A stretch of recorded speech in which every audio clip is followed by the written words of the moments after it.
आज का डिक्टेशन 95 शब्द प्रति मिनट है। शर्मसार न हो इंसानियत। हाँ यस स्टार्ट। अफगानिस्तान का फिर बर्बरता के शिकंजे में चले जाना पूरी दुनिया के लिए चिंताजनक है।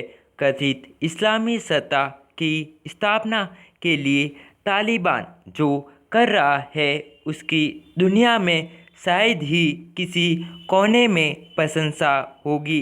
दुनिया स्तंभ है और भारत जैसे देश तो कुछ ज़्यादा ही आहट है। हम उस इतिहास में जाकर कतई भावुक न हो कि अफगानिस्तान कभी भारतवर्ष का हिस्सा था, जहां सनातन धर्म और बौद्धों का वर्चस्व था। हमें अभी अपने उस तन मन धन के निवेश पर गौर करना चाहिए जो हमने विगत कम से कम 20 वर्षों में वहाँ किया। एक उदारवादी ताकत के रूप में न जाने कितने विकास परियोजनाओं में भारत की वहाँ हिस्सेदारी रही। लगभग 3000 भारतीय अफगानिस्तान में पूर्ण निर्माण में लगे थे। एक अनुमान के अनुसार भारत ने वहाँ 2.3 अरब डॉलर के सहायता कार्यक्रम चला रखे हैं। अब उनका क्या होगा? प्रश्नवाचक। भारत और भारतीयों द्वारा वहाँ मानवीय सहायता, शिक्षा, विकास, निर्माण और ऊर्जा क्षेत्र में किए गए निवेश का क्या होगा? प्रश्नवाचक।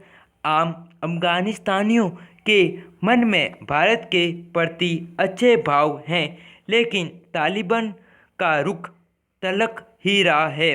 बहरहाल भारतीय ही नहीं, दुनिया के अन्य देशों के लोग भी अफगानिस्तान से भाग रहे हैं और तालिबान में इतनी सभ्यता भी नहीं कि वहाँ लोगों को रोकने के लिए कोई अपील करे। संयुक्त अरब अमीरात भी अजबी आधार वाला देश है, लेकिन उसने कैसे दुनिया भर के अच्छे और योग्य लोगों को छुटकारा अपने यहाँ आदर्श समाज जुटा रखा है।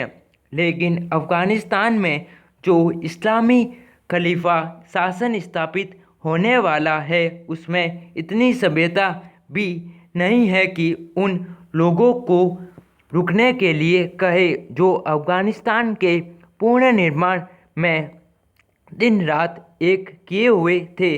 विगत दशकों में तालिबान ने एकाधिक आतंकी हमले सीधे भारतीय दूतावास पर किए हैं और अपनी मंशा पर वह साफ कर चुका है। कदार विमान अपहरण के समय तालिबान की भूमिका भारत देख चुका है। क्या दुनिया के आतंकवादियों को अफगानिस्तान में सुरक्षित ठिकाना मिल जाएगा? प्रश्नवाचक। क्या ये पैसे लेकर सभ्य देशों को परेशान करने और निशाना बनाने का ही काम करेंगे? प्रश्नवाचक। जो देश प्रत्यक्ष या परोक्ष रूप से तालिबान की पीठ पीछे खड़े हैं उनके भी मानवीय जिम्मेदार बनती है। अभी कुछ ही दिनों पहले भारत की कोशिश से संयुक्त राष्ट्र सुरक्षा परिषद में अफगानिस्तान के बचाव के लिए विशेष बैठक हुई थी, लेकिन कोई नतीजा नहीं निकला है। अभी भारत के पास परिषद की अध्यक्षता है। क्या उसे नए सिरे से पहल नहीं करनी चाहिए? प्रश्नवाचक। तालिबान पर किसी को भरोसा नहीं है और अभी सभी का ध्यान अपने अपने नागरिकों को बचाने पर है, लेकिन आने वाले दिनों में व्यवस्थित ढंग से सोचना होगा कि ताकत और पैसे के भूखे आतंकवादियों के खिलाफ क्या किया जाए।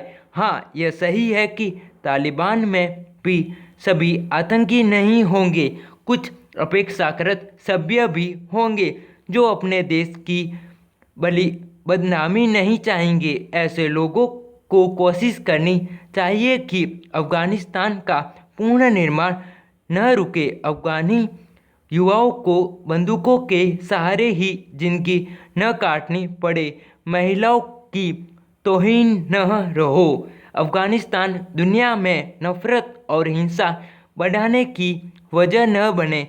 कुल मिलाकर उदारता और समझ की खिड़की खुली रहनी चाहिए। Full stop.